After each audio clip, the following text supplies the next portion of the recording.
Some nights on the job, you forget by morning. Some nights stay with you forever. I was 21 years old when I pinned on that badge. Young father, empty wallet. A town so small, most people had never heard of it. And honestly, I liked it that way. Night shift, 6 p.m. to 6 a.m. 12 hours of dark road, cold coffee, and silence. Most nights, nothing happened. Most nights. Then came the storm. A bad one. The kind that doesn't just knock out power, it knocks out sound. Like the whole town holds its breath. It was 2 in the morning when dispatch broke through the static. Unit 4, we have a report of a kidnapping. Adult male caller claims he's being held inside a residence. Call dropped. No callback. 10 minutes from the address. I was already moving. I requested backup. Officer Chris, 5 minutes out. Then dispatch said something that made my hands tighten on the wheel. Be advised, the caller's voice sounded like it had been digitally altered. To sound like a little girl. I don't know what that means, dispatch had said. Neither did I. Every streetlight on that block was dead. Chris was already parked when I pulled up. No words needed. We both just stared at it. The house. Grass up to our knees. Bushes swallowing the porch. A roof that looked like it had given up years ago. We approached. Rang the bell. Footsteps. Then, nothing. That silence, the kind right before a door opens, felt like something watching us. The door cracked. 1 foot. No more. A man. Early 30s. Heavy-set. Balding. Thick glasses catching what little light existed. He said the call was a pocket dial. I asked about the voice. He hesitated. I don't know. He said he lived alone. We asked to come in. He said no. We had a warrant in 5 minutes. The smell hit before we even crossed the threshold. Rot. Filth. Something older than both. Towers of clothing. Dishes no one had touched in months.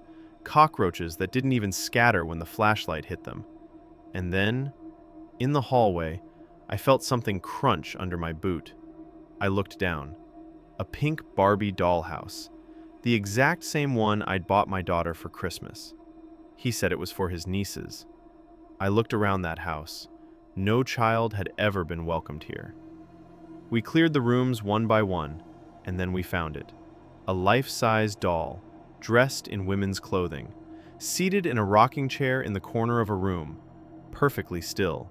Clothes folded on the bed beside it, sorted by color. In a house that looked like a landfill, someone cared about that doll.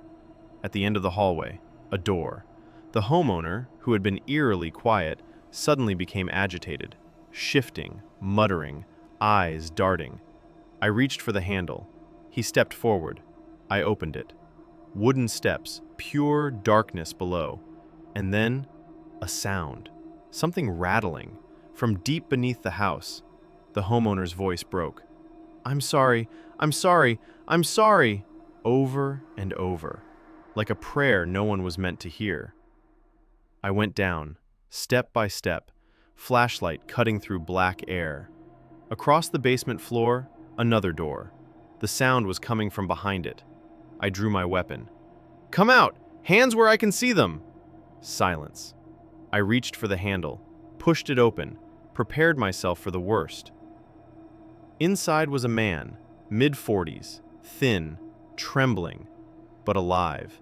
He had been held in that room for 2 years. Earlier that night, the homeowner had made a mistake. He left his phone behind, and in that tiny, locked room, the man found it. He whispered to Siri. He called 911. He was saved. But here's the part I cannot let go of. He had been forced to speak in a childlike voice for so long that it no longer felt unnatural to him. That was just how he spoke now. The homeowner was arrested, the victim went home, and I went back to my car, sat in the rain, stared at nothing, because I kept thinking, if he was conditioned to speak that way, what else had 2 years done to him? What else had that man taken? Some doors, once opened, cannot be closed. Sleep well.